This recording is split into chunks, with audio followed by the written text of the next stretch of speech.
"Daddy, please help her." William Harper froze at his daughter's urgent cry. Through the rain-streaked window of his Bentley, he spotted what had caught 8-year-old Sophie's attention. Across the street, a young woman clutched a small boy to her chest, while 2 men loomed over her. The confrontation was taking place in front of a modest apartment building, the woman backed against the wall, her face a mask of fear. "Stay here," William instructed Sophie, his voice firm but gentle. He met the eyes of his driver in the rearview mirror. "Keep the doors locked, Robert." William stepped into the downpour, his tailored suit immediately soaked. At 42, the self-made billionaire carried himself with the confidence of someone accustomed to command. He crossed the street with purposeful strides, the rain plastering his dark hair to his forehead. "Is there a problem here?" His deep voice carried authority that made both men turn. The woman, no more than 30, with honey-brown hair now darkened by rain, clutched her son tighter. The boy, perhaps 5 years old, buried his face in his mother's neck. "None of your business, pal," the taller of the 2 men snarled. His weathered face and calloused hands suggested manual labor, but the expensive watch on his wrist told a different story. "Move along." William stepped closer, positioning himself between the men and the woman. "I believe I asked a question." The second man, shorter but more muscular, took a threatening step forward. "Look at the suit on this guy. Think you own the world, don't you?" "I own enough of it to make problems for you," William replied evenly. "Now, I suggest you both leave." The woman behind him whispered, "Please, just go, they'll hurt you." William didn't budge. "Ma'am, are these men bothering you?" "She owes us," the first man cut in. "Rent's 3 months behind. We're just collecting what's ours." William's eyes narrowed. Landlords, maybe. Debt collectors, possibly. But their aggressive stance and the terror in the woman's eyes suggested something more sinister. "How much?" William asked. The shorter man named a figure that made the woman gasp. "That's twice what I owe. You're making up numbers now." William reached inside his jacket and pulled out his wallet. "I'm paying her debt, all of it, right now. Then you're going to leave her alone." The men exchanged glances, clearly surprised by this turn of events. "Who the hell are you?" the taller one demanded. "Someone who can make your lives very difficult if you don't accept this offer." William held out a stack of bills, his expression impassive. After a tense moment, the shorter man snatched the money and counted it quickly. "Fine. She's clear." He stuffed the cash in his pocket. "Lucky day for you, Amanda. Found yourself a knight in shining armor." The men backed away, but the taller one pointed a finger at William. "You should be careful who you get involved with. Some people attract trouble."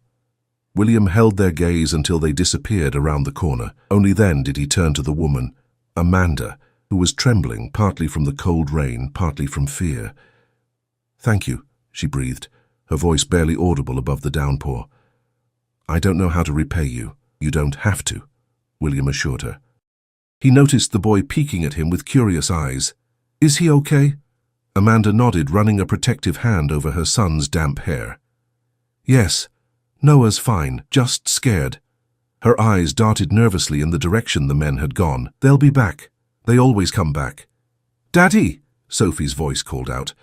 William turned to see his daughter's face pressed against the car window, concern evident even from across the street. "That's my daughter," William explained. "We were on our way to dinner when she spotted you." He hesitated, then made a decision. "Why don't you both come with us? Get out of the rain, have a hot meal." Amanda shook her head. "I couldn't impose—" "Please," William insisted, "just dinner. Then I'll have my driver bring you home." Noah tugged at his mother's sleeve. "Mom, I'm hungry," he whispered.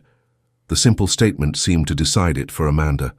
"Okay, thank you." At the restaurant, an upscale Italian place where the maitre d' greeted William by name, Sophie immediately took Noah under her wing, showing him how to fold his napkin into animal shapes. The children sat at one end of the table, engrossed in their own world, while William and Amanda occupied the other. "I don't usually accept help from strangers," Amanda said, her fingers nervously tracing the stem of her water glass. In the warm light of the restaurant, William could see she was beautiful. Not in the polished way of the women in his social circle, but with a natural grace that needed no enhancement. "Those men," William began, "they're not really your landlords, are they?" Amanda's eyes dropped to the tablecloth. "No. My late husband, he owed them money, a lot of money. Gambling debts." She took a shaky breath. After Mike died, they started coming to me, saying I inherited his debts. I've been paying them what I can, but it's never enough. That's not how debt collection works, William pointed out. What they're doing is illegal. Try telling them that, Amanda replied with a bitter smile. They know I can't afford lawyers, can't afford to move, can't afford to do anything but pay. William studied her. What do you do for work? I'm a nurse at Memorial Hospital. Night shift mostly, so I can be with Noah during the day. My neighbor watches him when I work. She glanced at her son, who was laughing at something Sophie had said. It's not enough, but it's all I can manage as a single parent. The conversation flowed more easily after that. William learned that Amanda had been widowed for 2 years, that Noah was in kindergarten and loved dinosaurs, and that she had moved to the city from a small town upstate following her husband's death. In turn, Amanda learned that William had built his technology empire from scratch, that Sophie's mother had left them when their daughter was barely a year old, and that despite his wealth, he tried to give Sophie as normal a childhood as possible. She seems like a wonderful girl, Amanda observed, as Sophie helped Noah butter his bread. You've done a good job. William felt an unexpected warmth at the compliment. I try. It's not always easy. Parenting never is, Amanda agreed.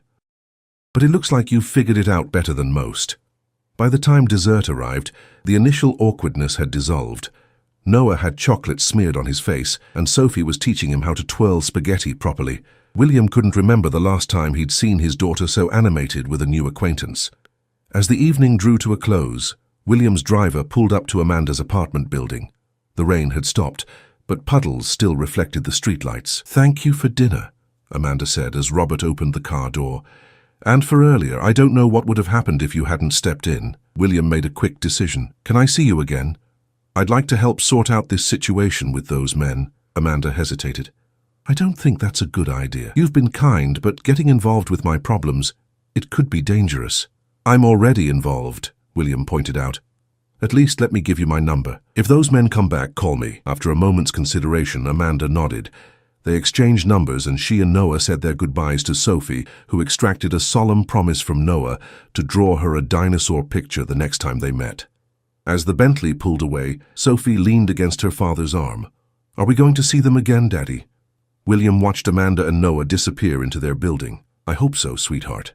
What he didn't know then was that the next day would bring a development that would change all their lives irrevocably. The next morning, William sat in his corner office on the 43rd floor of Harper Technologies headquarters. The city sprawled beneath him like a living circuit board. His mind, however, wasn't on the quarterly reports his assistant had left on his desk. It kept drifting to Amanda and Noah, and the trouble that seemed to shadow them. Mr. Harper. His assistant, Diane, appeared at the door. Your 9 o'clock is here. William nodded, forcing himself back to the present. Send them in. The meeting, with investors interested in Harper Technologies' new renewable energy division, dragged on longer than expected. By the time William emerged, it was nearly noon. He checked his phone, half hoping to see a message from Amanda, but the screen showed only work-related notifications. Diane, he called as he passed her desk. I'm heading out for lunch. I might be a while. His assistant raised an eyebrow. William rarely took long lunches, but merely nodded. Your daughter's school called. The art teacher wants to know if you'll be attending the exhibition on Friday. William made a mental note. Tell them I'll be there. Instead of heading to his usual lunch spot, William directed his driver to Memorial Hospital. He wasn't sure what compelled him to seek out Amanda at her workplace, concern, curiosity, or something else entirely, but the impulse was too strong to ignore. At the hospital, the nurse at the information desk informed him that Amanda Jackson worked in the pediatric ward, but was off duty until her night shift began at 7. Frustrated but undeterred, William returned to his car. Take me to this address, he told Robert, showing him Amanda's building on his phone. As they approached the modest apartment complex, William spotted a familiar figure on the steps, Noah sitting beside an elderly woman who appeared to be supervising him while he drew with chalk on the sidewalk. William instructed Robert to wait and approached cautiously, not wanting to alarm the boy or his caretaker. Noah looked up, his face brightening with recognition. You're Sophie's dad. The elderly woman eyed William suspiciously. Noah, do you know this man? He helped Mommy yesterday, Noah explained, then turned back to William. Is Sophie with you? Not today. She's at school. William replied, then extended a hand to the woman. I'm William Harper. I met Amanda and Noah yesterday during that thunderstorm. Marion Patterson, the woman replied, her handshake firm despite her age. I watch Noah while Amanda works or sleeps. She mentioned you helped her with some trouble. William nodded, choosing his words carefully. Those men who were harassing her, do they come around often? Marion's expression darkened. Too often. Started right after Mike died. Poor Amanda's been run ragged trying to keep them at bay. She studied William with shrewd eyes. What's your interest in all this, Mr. Harper? Men like you don't usually concern themselves with the problems of people like us. The blunt question caught William off guard. My daughter saw Amanda in trouble. We helped. I want to make sure she stays safe. Was all Marion said, but her expression softened slightly. Noah tugged at William's sleeve. Want to see my dinosaurs? He proudly displayed his chalk drawings, colorful, if somewhat abstract, renditions of prehistoric creatures. Very impressive, William said, crouching to the boy's level. Sophie will love these. I made her a special one. Noah pointed to a purple creature with what appeared to be a crown. It's a Sophiesaurus rex. William laughed, genuinely delighted by the child's imagination. That's perfect.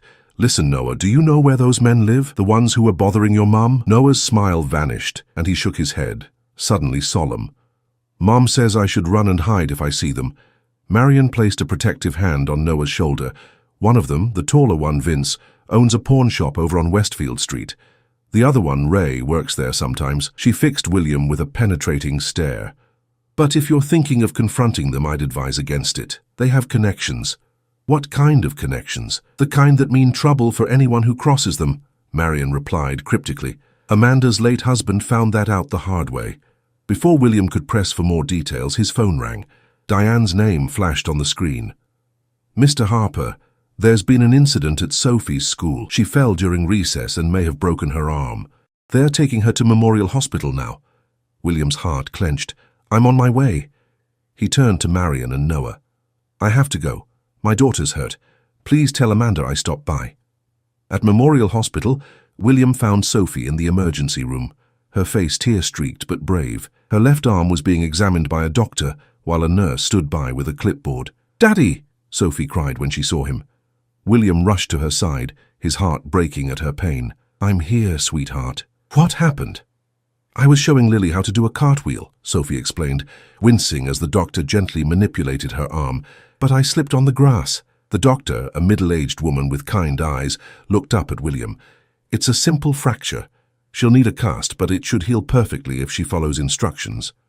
William nodded, relief washing over him. Thank you, doctor.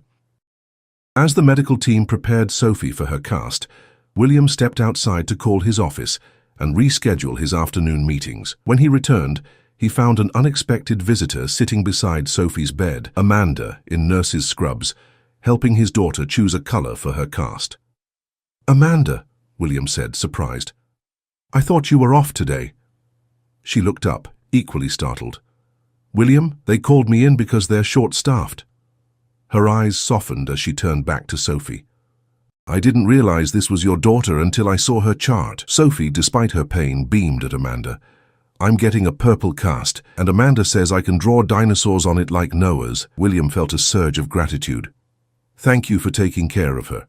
Just doing my job, Amanda replied, but her smile suggested something more. Sophie's been very brave. While the orthopedic technician applied Sophie's cast, Amanda pulled William aside. I got a message that you came by my apartment.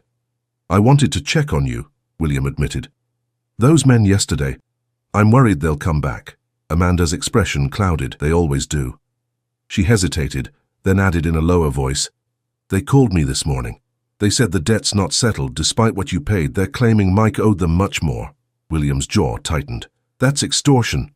Welcome to my world for the past 2 years, Amanda said with a bitter laugh. I don't know what to do anymore. I can't keep paying them, but I'm afraid of what will happen if I don't. William made a decision. I'm going to help you end this once and for all. How? I need to understand exactly what happened with your husband's debts. The real story, not what those thugs claim. Amanda glanced around the busy emergency room. I can't talk about it here. My shift ends at 7 tomorrow morning. Maybe we could meet then. William nodded. I'll pick you up. We'll have breakfast. Their conversation was interrupted by Sophie's call. Daddy, look at my cast. The next morning, William arrived at the hospital just as Amanda's shift was ending. She emerged looking tired but somehow still radiant, her honey-brown hair pulled back in a practical ponytail. Rough night? William asked, as she slid into the passenger seat of his Bentley. 3 emergency admissions and a 5-year-old with pneumonia who couldn't stop crying for his mum, Amanda replied, stifling a yawn. The usual. William directed Robert to drive them to a quiet breakfast spot on the outskirts of the city, a place where they could talk without interruption. Once they were settled in a secluded booth with coffee and food, Amanda began to explain. Mike worked in construction. Good money when there was work, but jobs weren't always steady. She stirred her coffee absently. He started gambling to make extra cash. Small bets at first, then bigger ones as he lost more. Eventually, he got involved with a man named Victor Donovan, who runs an illegal gambling operation. William recognized the name. Donovan was notorious in the city's underworld, though he maintained a veneer of legitimacy through various business interests. The men who confronted you, they work for Donovan? Amanda nodded. Vince and Ray. They're his collectors. Mike borrowed heavily from Donovan, using our house as collateral without my knowledge. When he died, car accident, they said, though I've always wondered. Donovan came after me for the money, claiming I was responsible for Mike's debts.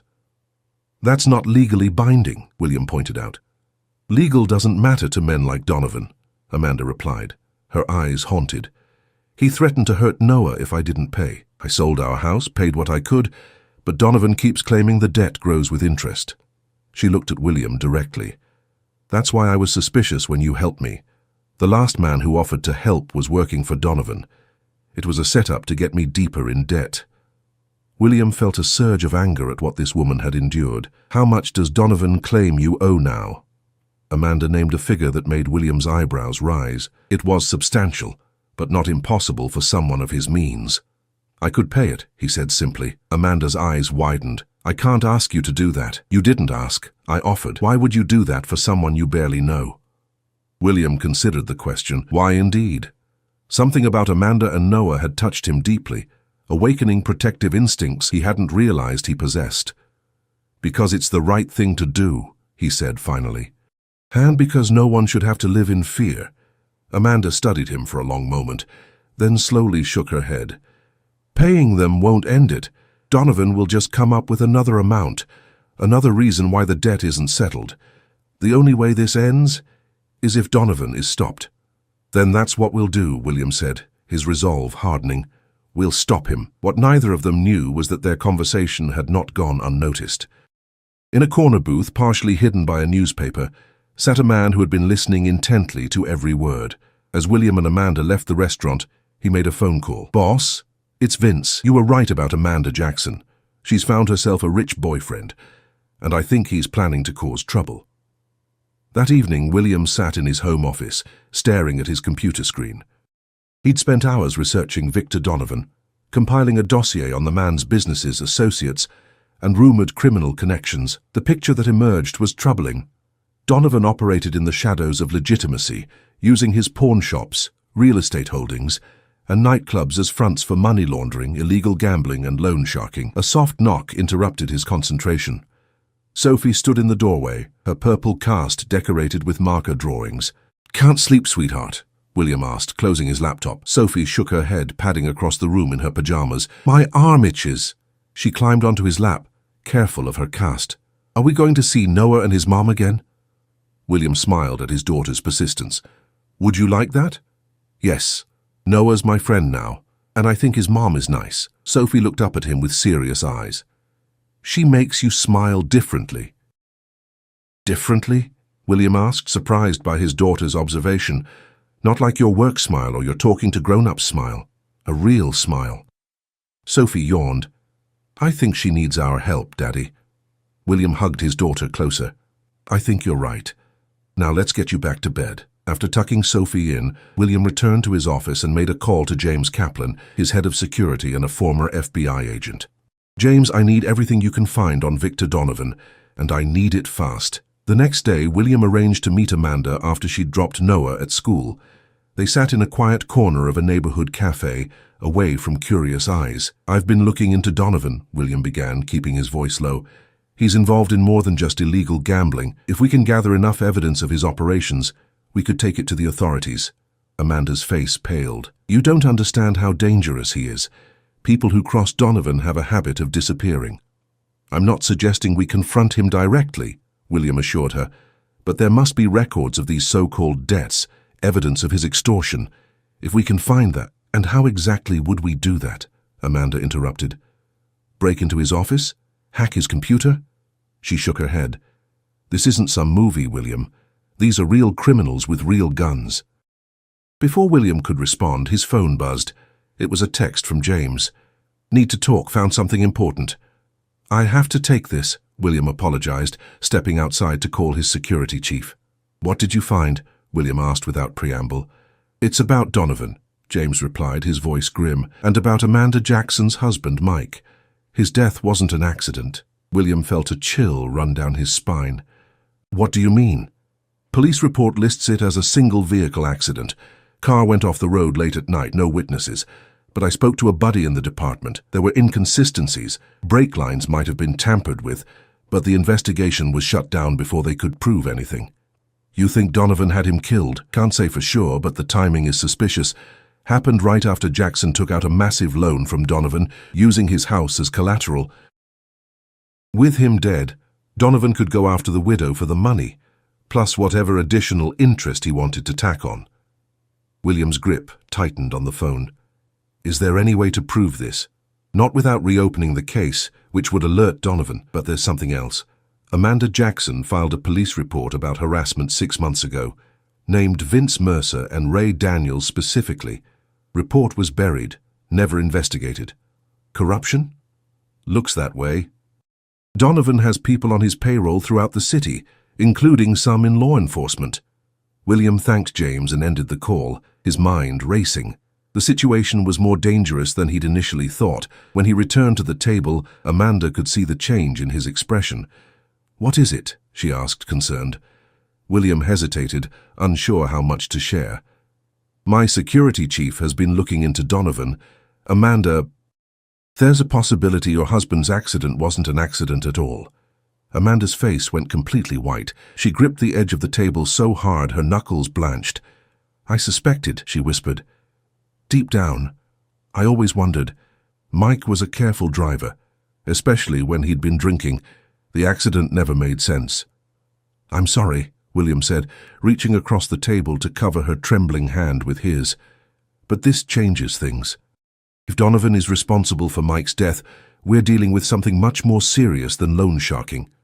Amanda withdrew her hand, her eyes suddenly fierce. "All the more reason to stay away from him. I won't have anyone else hurt because of this, especially not you and Sophie." "We can't just do nothing," William argued. "What kind of life is this for you and Noah? Always looking over your shoulder, jumping at shadows?" "It's the life we have," Amanda replied, her voice breaking slightly. "I've accepted that." William leaned forward, his expression intense. "You shouldn't have to accept it. No one should." Their conversation was interrupted by Amanda's phone ringing. She answered it, and William watched as her face transformed from confusion to horror. "What? When?" She listened for a moment, then jumped to her feet. "I'm coming right now." "What's happened?" William demanded as she grabbed her purse. "Noah's school just called. He's missing.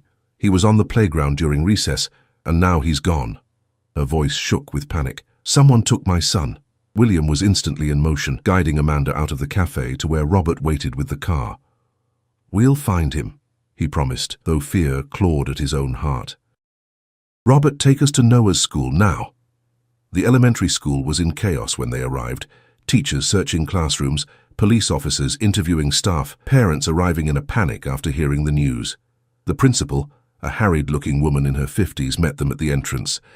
"Miss Jackson, I'm so sorry. We're doing everything we can to find Noah." "What happened?" Amanda demanded. "How could someone just take him from a school playground?"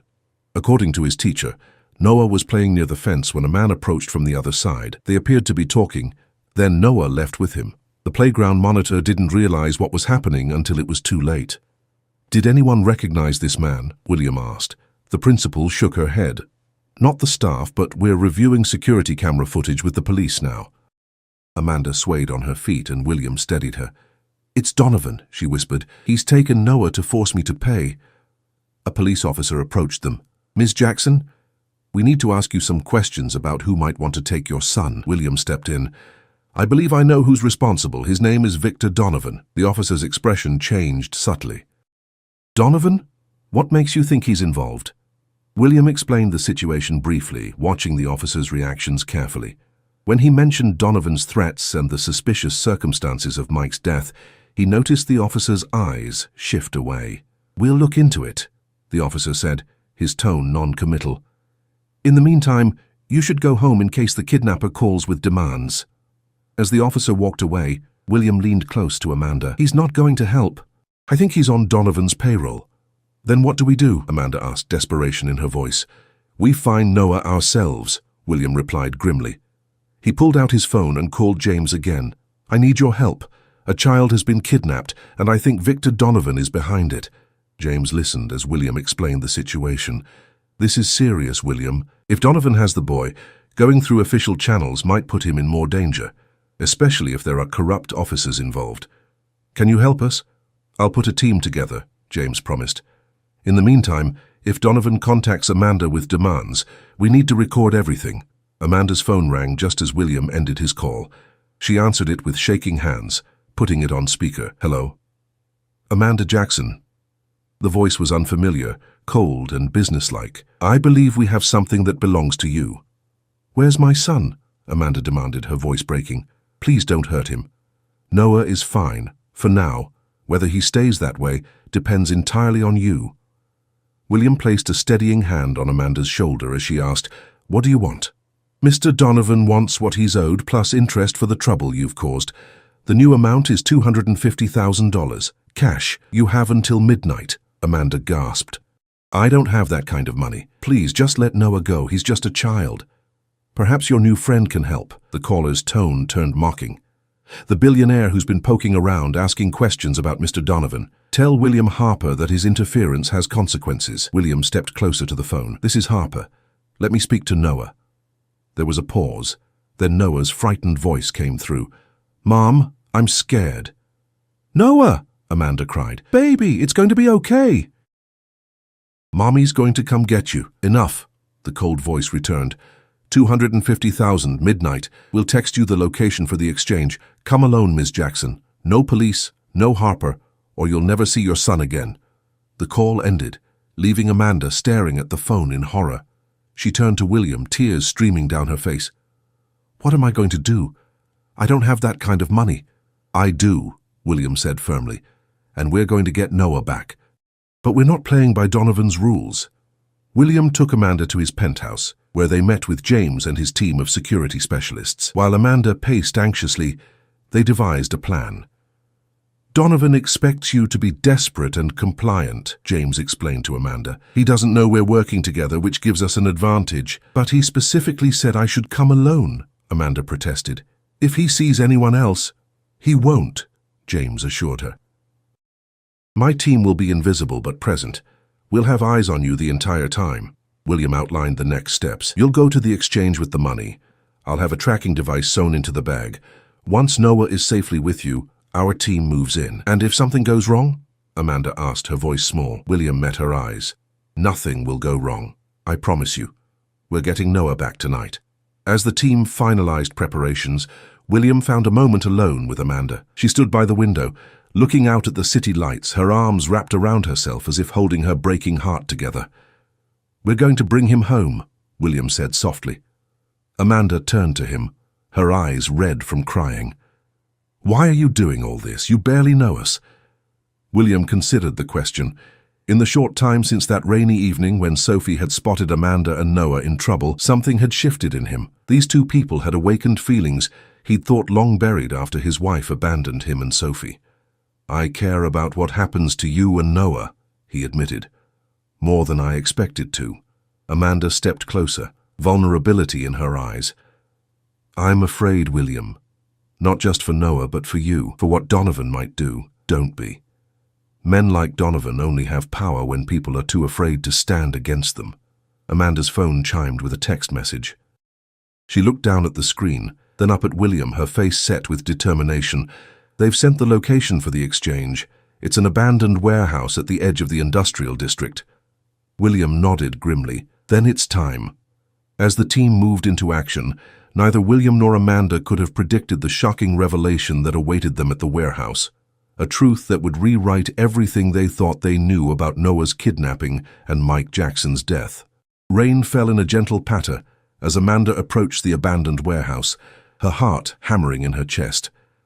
The duffel bag containing $250,000 in cash felt impossibly heavy in her hand. In her ear, a nearly invisible communication device kept her connected to William and James, though they had instructed her to say nothing unless absolutely necessary. "We have eyes on you," William's voice reassured her. "James's team is in position. Remember, your only job is to get Noah and leave. We handle the rest." The warehouse loomed dark and ominous against the night sky, its broken windows like empty eye sockets. A single light burned near what had once been a loading dock, illuminating a metal door. Amanda took a deep breath and approached. Before she could knock, the door swung open. Vince, the taller of the two men who had confronted her days earlier, stood in the doorway, a smirk on his weathered face. "Right on time," he said, eyeing the bag. "Smart decision." "Where's my son?" Amanda demanded, her voice steadier than she felt. Vince gestured for her to enter. "Inside, but first we check the money, and you get searched for wires." Amanda's pulse quickened. The communication device in her ear was so small it was practically undetectable, but if they found it— "No problem with the money," she said, handing over the bag. "But I came alone, just like you said. No wires, no police." Vince signaled to someone in the shadows. A woman stepped forward, hard-faced and efficient-looking. She patted Amanda down thoroughly but didn't check her ears or hair. "She's clean," the woman reported. Vince nodded, then led Amanda deeper into the warehouse. The space was cavernous, with rusted machinery casting strange shadows in the dim light. They passed through a maze of abandoned equipment until they reached what had once been an office area. "In here," Vince said, pushing open a door. Amanda's heart leaped to her throat when she saw Noah sitting on a chair, unharmed but frightened. His eyes widened when he saw her. "Mommy!" He jumped up and ran to her, and Amanda fell to her knees, gathering him into her arms, tears streaming down her face. "Are you okay, baby? Did they hurt you?" She checked him over frantically. Noah shook his head. "I'm okay. The lady gave me pizza." Amanda looked up, noticing for the first time another figure in the room, a woman sitting behind a desk. She was perhaps 50, elegantly dressed with silver-streaked dark hair.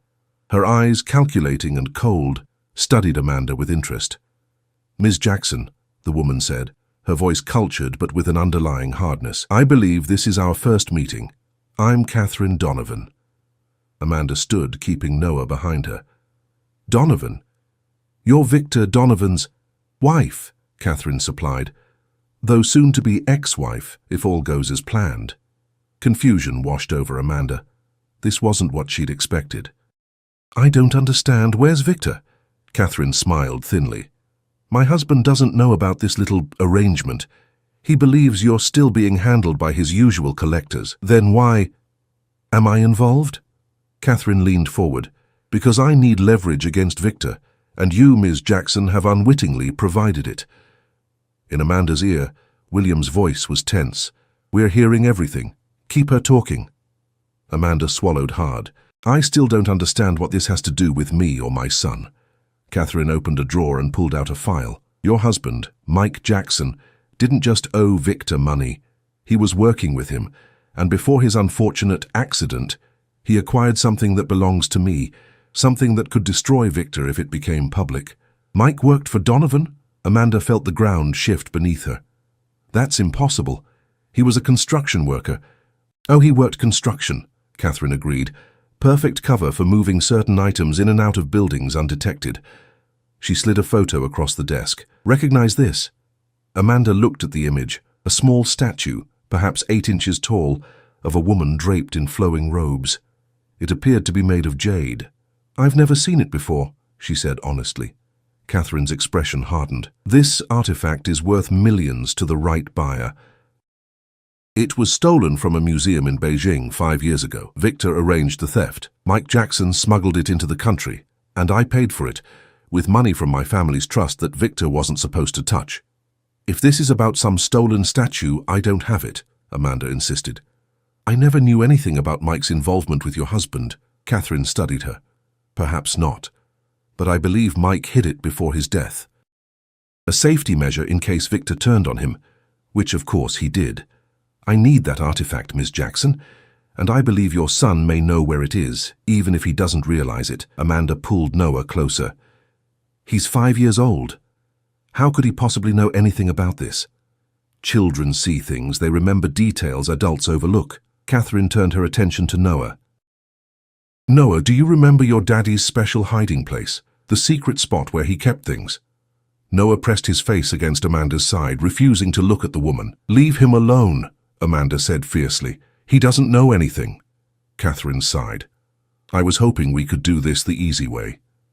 She nodded to Vince, who had been standing silently by the door. Plan B. Before Amanda could react, Vince grabbed her arm, pulling her away from Noah. Mommy, Noah cried. It's okay, baby, it's okay, Amanda assured him, though her voice shook with fear. Outside the warehouse, William tensed as he listened to the exchange through his earpiece. James, we need to move now. Not yet, James cautioned. We need to know what she's planning. If we go in blind, someone could get hurt. Inside the office, Catherine crouched to Noah's level. Noah, I don't want to scare you or your mommy, but I need that special thing your daddy hid. If you help me find it, I'll make sure you and your mommy never have to worry about money again. You can have a nice house, like your friend Sophie has. Noah's eyes widened at the mention of Sophie's name. You know Sophie? I know all about Sophie and her daddy who's been helping your mummy, Catherine said smoothly. Now think carefully. Did your daddy ever take you somewhere special, just the two of you? A place where he might have hidden something important? Noah looked uncertainly at Amanda, who was still held firmly by Vince. It's okay, Amanda said, trying to keep her voice calm. Just tell the truth, baby. Noah bit his lip. Sometimes Daddy took me fishing at the lake house.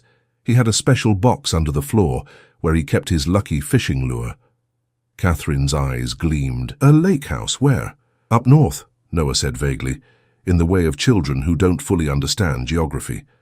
Catherine turned to Amanda.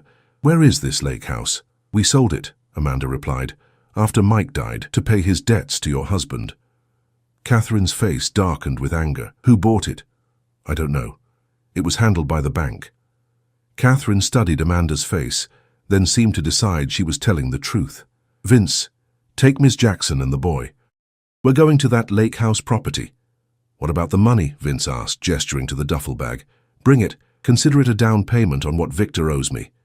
Catherine stood, straightening her expensive jacket. Miss Jackson, I hope for your sake and your son's that we find what we're looking for. In William's ear, James's voice was urgent. They're moving. We need to act now. No, William countermanded. Let them leave the warehouse. We'll follow them to the lake house. That's too risky, James argued. If we move now, we might not find out what this is really about, William insisted. Catherine Donovan is planning something against her husband. I want to know what it is before we bring in the authorities. Inside the warehouse, Amanda and Noah were being escorted to a black SUV parked at the loading dock. Catherine took the passenger seat, while Vince pushed Amanda and Noah into the back, climbing in beside them. As the vehicle pulled away from the warehouse, William and James followed at a distance in an unmarked car, with two more of James's team in vehicles behind them. The lake house is about an hour north, William told James as they drove. If that's where they're going, we have time to plan our approach. The convoy traveled through the night, leaving the city behind for the winding roads that led to the lake region. Rain continued to fall, making the rural roads slick and treacherous. In the SUV, Noah had fallen asleep against Amanda's side. Catherine had been silent for most of the journey, but as they neared their destination, she turned to look at Amanda. You truly didn't know about your husband's activities, did you? Her tone held a hint of grudging respect. No, Amanda replied. Mike kept a lot of secrets. Men usually do. Catherine's smile was bitter. Victor certainly did. 25 years of marriage, and I never knew the full extent of his operations until I hired a private investigator last year. Why are you telling me this? Because I understand what it's like to be deceived by the man you love. Catherine's expression softened fractionally. For what it's worth, I don't think Victor intended to kill your husband. Mike likely found out about Victor's plan to double-cross him over the artifact. He got nervous, hid it, then died before he could retrieve it. If you believe that, why did you kidnap my son? Amanda asked, anger seeping into her voice. Desperation, Catherine admitted. Victor's setting me up to take the fall for his crimes. The divorce papers cited irreconcilable differences, but what he's really doing is cutting me loose before the authorities close in. I need that artifact as leverage. The SUV turned onto a gravel road, headlights illuminating a small rustic cabin near the shore of a lake. The structure looked abandoned, with boarded windows and overgrown landscaping. We're here, the driver announced. As they exited the vehicle, William and James watched from a secluded position up the road. 3 men with Catherine plus the driver, James noted. We outnumber them, but they have Amanda and the boy. William nodded grimly. We wait until they're inside. Then we move. At the cabin, Vince broke the lock on the front door and they entered cautiously. The interior was dusty and bare, most furnishings long removed. Noah, do you remember where your daddy's special box was?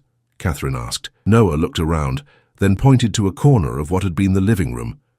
By the fireplace, Vince and the driver moved some rotting floorboards, revealing a small metal lockbox embedded in the foundation. Catherine's eyes gleamed with triumph as they pried it loose and brought it to her. Open it, she commanded. The lock was old and rusted. Vince had to break it with a pocket knife. When the lid finally creaked open, Catherine leaned forward eagerly, then recoiled in shock. The box contained no jade statue. Instead, there was a USB drive, some photographs, and a handwritten letter. Catherine snatched up the photos, her face draining of color as she examined them. That bastard, she whispered. The images appeared to show Victor with various women in compromising positions. She opened the letter next, reading it quickly. Her expression changed from shock to calculating determination. Change of plans, she announced. This is better than the artifact. It's everything we need to destroy Victor. What is it? Vince asked. Evidence of his affairs, money laundering operations, and connections to corrupt officials. Catherine looked at Amanda with newfound interest. Your husband was smarter than I gave him credit for. He wasn't just a smuggler. He was gathering evidence against Victor as insurance. Outside, William gave the signal. James's team moved silently toward the cabin, surrounding it. Inside, Catherine turned to Amanda. I'm prepared to make you an offer, Ms. Jackson. Help me use this evidence against Victor, and I'll ensure you and your son are generously compensated. $5 million, enough to start a new life anywhere you choose. Before Amanda could respond, the cabin door burst open. James and his team rushed in, weapons drawn. Everyone on the ground! Now! James commanded. Catherine's men reacted too slowly. Within seconds, they were subdued. Catherine herself remained remarkably calm as she was restrained. William entered last, immediately going to Amanda and Noah.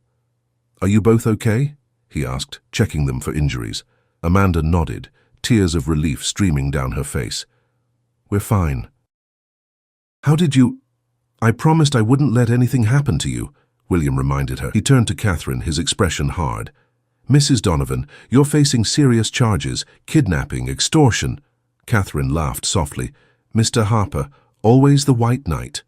She nodded toward the metal box. Before you hand me over to the authorities, you might want to look at what we found. It concerns more than just Victor Donovan. William approached the box cautiously and examined its contents. His eyes widened as he recognized several prominent city officials in the photos, including the police commissioner and a judge. This is why you wanted the evidence, he realized. Not just to use against your husband, but to leverage power for yourself. A woman needs protection in this world, Catherine replied unapologetically. Victor taught me that much. 2 hours later, Amanda and Noah sat in William's penthouse, while Sophie slept peacefully in her bedroom. The authorities had taken Catherine and her men into custody, and the evidence from Mike's lockbox had been secured by federal agents, bypassing the potentially corrupt local officials. It's finally over, William said, sitting beside Amanda on the sofa. The FBI has enough to bring down Victor Donovan, his wife, and half the corrupt officials in the city. I still can't believe Mike was involved in all this, Amanda said quietly. I never really knew him at all. William took her hand. He was trying to get out, Amanda. That letter made it clear. He was gathering evidence to protect you and Noah. Amanda nodded, tears filling her eyes. But it got him killed instead. And now his evidence will bring his killers to justice, William pointed out. He did protect you in the end. They sat in comfortable silence for a moment, the events of the past days settling around them. What happens now? Amanda finally asked. William squeezed her hand. Whatever you want. The FBI agent mentioned a witness protection program, if you're concerned about reprisals. Leave everything behind? Again? Amanda looked toward the room where Noah slept on a pull-out sofa. I don't know if I can do that to him. There's another option, William said carefully. Stay. Let me help you build a new life here. Amanda turned to him, searching his face. Why would you do that? Because in just a few days, you and Noah have become important to me. To Sophie, too. William's voice was soft but certain. I'm not asking for anything in return, just a chance to see where this might go. Amanda's expression softened. Sophie did mention she wants Noah to teach her about dinosaurs. William smiled. She's quite determined about it. Amanda leaned her head against his shoulder, exhaustion finally catching up with her. One day at a time, she murmured. That's all I can promise right now. That's all I'm asking for, William replied. 6 months later, a small gathering celebrated Sophie's 9th birthday at William's country estate. Noah, now 6, chased butterflies with other children, while adults mingled on the wide terrace overlooking manicured gardens. Amanda, wearing a simple sundress, helped Sophie cut her birthday cake. William watched them both, marveling at how naturally Amanda had fit into their lives. She had transferred to the pediatric day shift at a private hospital, where William served on the board, allowing her more time with Noah and, increasingly, with Sophie. The Donovan case had made headlines for weeks. Victor and Catherine were both facing lengthy prison sentences. The corruption they had fostered was being systematically dismantled by federal authorities. Amanda had testified against them, finally free of the fear that had shadowed her for years. As the party wound down and guests departed, William found Amanda alone on the terrace watching the sunset. Thank you for today, he said, joining her at the railing. Sophie said it was her best birthday ever. Amanda smiled. She deserved it. You've raised an amazing daughter, William. We both have remarkable children, he acknowledged. Noah's dinosaur presentation was quite the hit. They stood in comfortable silence, shoulders touching. Over the months, their relationship had evolved with cautious deliberation. There had been dinners, outings with the children, quiet evenings, talking long after the kids were asleep. William had been patient, understanding Amanda's need to heal, to trust again. I've been thinking, Amanda said after a while. Noah's school year ends next month. William nodded, wondering where she was going with this. The lease on my apartment is up too, she continued. I've been looking at places closer to the hospital, but real estate in that area is expensive. William turned to face her. Amanda, you know you and Noah are welcome to stay here. There's more than enough room. Amanda met his gaze steadily. Is that what you want? Us living here? I want you in my life, William answered honestly. You and Noah both. The arrangement is up to you. Amanda stepped closer, her hands resting lightly on his chest. What if I said I'm ready for more than an arrangement? William's heart quickened. Then I would say I've been falling in love with you since the moment Sophie spotted you in the rain. Amanda's smile bloomed, bright as sunrise. Funny how the worst day of my life turned into the beginning of something beautiful. As William drew her into his arms, the sound of children's laughter floated up from the garden. Sophie and Noah were chasing fireflies now, their excited voices carrying on the evening breeze. Daddy, Amanda, come see, Sophie called. Noah found a firefly that blinks purple. Amanda laughed, taking William's hand. We should go investigate this miracle of nature. William squeezed her hand, feeling a contentment he hadn't known in years. Together? Together, Amanda agreed, and as they descended the terrace steps to join their children, William silently thanked his daughter for her plea that rainy evening. Daddy, please help her. In trying to save Amanda, he had ultimately found salvation himself, a second chance at family, at wholeness, at love.